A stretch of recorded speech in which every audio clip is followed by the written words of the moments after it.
Wolves play Tottenham on Sunday, what feels like kind of a defining game, really, in Wolves' race for at least top four anyway. I don't think we'll get top four, but if we lose this game, I think that's kind of the final nail in the coffin for that dream, which I think is fine.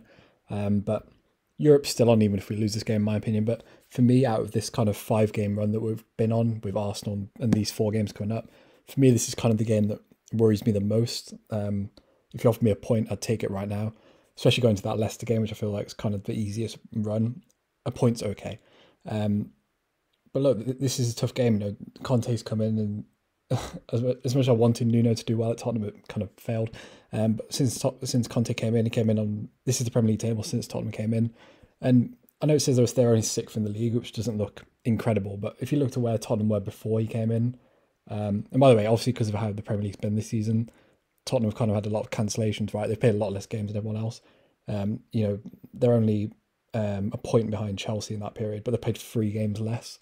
A point behind Arsenal, played 1 game less, etc. So Conte's come in and done a really good job. He's tightened up that defence.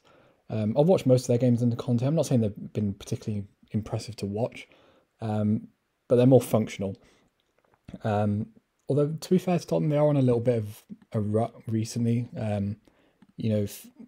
We'll speak about that in a minute. But in terms of the Wolves lineup, it's a bit of a weird one because obviously he made what was it, 3 changes at the weekend? Against Arsenal.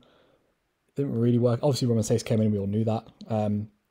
For me, Aït-Nouri has to come back in. I understand Marcel in these 5 games. He was going to have to play 1 because of how injury prone Aït-Nouri and Marcel is. You're probably going to have to rotate a bit. But I want Aït-Nouri in this game. He'll be up against Lucas Moura.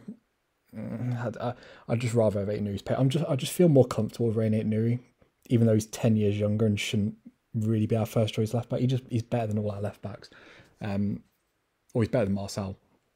Obviously, no one knows if Jarentino's going to be fit or not. It's kind of up in the air. I'm kind of praying into existence. I don't hate Dendoncker or anything, but I don't think he's very good. To be fair, I don't think Tottenham don't press at all. So I don't think Dendoncker would actually be that bad against Tottenham compared to what he was against Arsenal. But obviously, if Coutinho's fit, we need Coutinho in this game.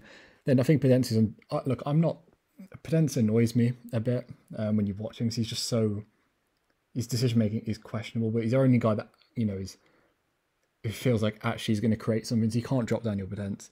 And then I like Trincao. I do. I think he is a bit underrated by some of our fans. He allows us to hold the ball up the pitch, which is something that Daniel Podence doesn't do. He just kind of turns and tries to run into space. But for me, I just want us to freshen it up in this game. It feels like our attack's gone stale, which is fine. I get that happens sometimes. But for me, Fabio Silva makes better runs than Raul. Look, this isn't me having a dig at Raul Jimenez, by the way. I think he's been fine this season. I don't think he's been as bad as some people make out. But I want to see Fabio Silva get a start. And actually in a front 3, because it feels like the only games Fabio's started in the Premier League have been in a front 2. I want to see him play in an actual front 3. And with Chiquinho, it's an unknown factor. Why not? I don't think anyone really thought he was going to be Premier League ready, but in the 2 games he's come on against Norwich and Arsenal, I don't think he's looked out of place physically, which is important. He's clearly got a decent cross on him, and I kind of just want to see him play him. When you look at the shot metrics in the Premier League, we're literally bottom 3 for all of them. For goals, obviously we've scored the 3rd bottom in the league. For shots, just in general, 3rd bottom. Shots on target, 3rd bottom. The percentage of our shots we get on target were a bit higher. Shots total per 90, bottom or 2nd bottom. Shots on target per 90, 3rd bottom. Goals per shot, 2nd bottom.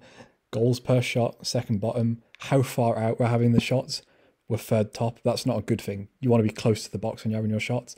So in all these metrics, we're bad. So it just feels like with the lineup, Tottenham, they are good defensively, obviously, but they're not on a great run, Tottenham. They've had some dodgy results. They lost to Southampton. They lost to Southampton. They drew Southampton at the start of the month. They scraped past Watford, which I don't think they were actually that good in that game. And obviously, they deserved to beat Leicester way more than 3-2, but it was still a close result. And they lost to Chelsea. They're not in ridiculous form. We're not playing Man City or Liverpool here. This is a chance. And if we want to get Europe, not even top 4, if we want to get 7th, which is very attainable, it feels like we have to win these games. And I just feel like we need to do something else with that attack. Whether that's, I don't think he's going to do a formation change this season, but Fabio and Chiquinho, they're unknowns. And maybe you'd want to play Trincao if you're going to play them two, just to have someone that can actually hold up the ball. Because that's something that Fabio and Chiquinho probably aren't going to be good enough to do. But a lot of this game's probably going to be on the break. And I kind of just want it to freshen up a bit. Do you know what I mean? But look, we'll see what happens. It's a big game though. If we lose, I feel like we're out of the top 4 race, probably out of the top 6 race. I feel like if we lose this, it's probably for 7th, which is fine. That's still overachieving. I'm not moaning. Before people jump on me, there's nothing wrong with finishing 7th or even 8th. But if you lose this game, that's 3 games. That's 3 L's in a row after a really good January, and maybe, especially if we don't score, it feels like we could kind of go into a rot. But yeah, personally, if I'm being totally honest, I think we will lose this game. But who knows? If you enjoyed the video, subscribe to the channel, like the video. There'll be a reaction after the game. And yeah, peace.